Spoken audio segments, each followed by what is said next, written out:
Okay, in this video I'm going to go over how to set the white balance using Lightroom for primarily underwater photos, but you can use these techniques for pretty much any kind of photo. So the first thing I'm going to do is just reset this image, crop it back in a little so that I have something nice to work with. Move that over a little bit, maybe a little bit more.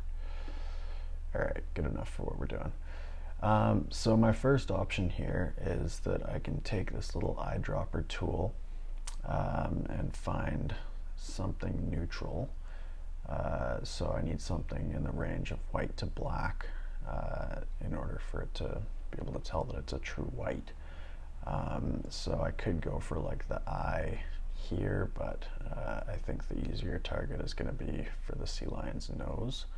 So I'm going to go ahead and click on that, and that definitely improved things, but as you can see, the background is still a little bit green and it's still not really perfect.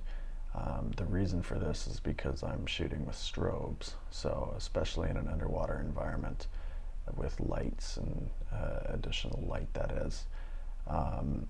Anything that's within the range of the lights that you're using will have a different white balance value or be a different color than the background, because your background is still getting all of that washed out green look from the water, but the stuff closer to you is being lit up by your light, so that takes away some of that. So the next thing that I can do to fix this, if I scroll all the way down to the bottom, I get to this calibration slider bar here.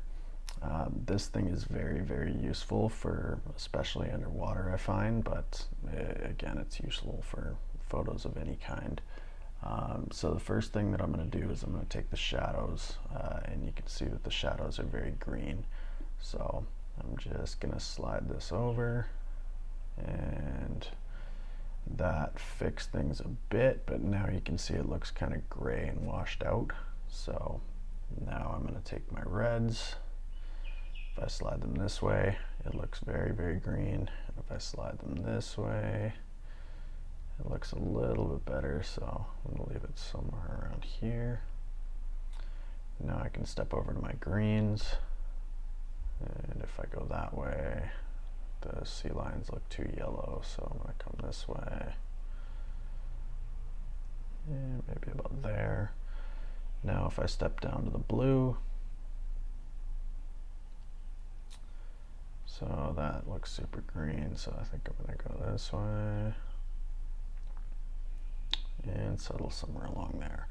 Another thing that I can do with this is I can play with the saturation of those colors.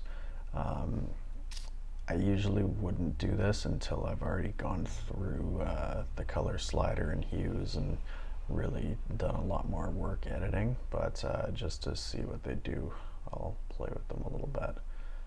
So that actually doesn't look bad. And then with the greens, I'm going to boost that a little too. Maybe even bring that down. And then I can bring the reds up a little. Cool. So that's what we had before, and now that's what we have now. So it does make a massive difference, even just that little couple minute segment of changing some things, and now we've got a nice foundation so that when I go through and do the rest of my editing, I have a nice starting place, I guess, to work from. So yeah, if you like this video or you found anything helpful, stick around and I'll probably make more, and yeah, I'll go from there. Thanks for watching.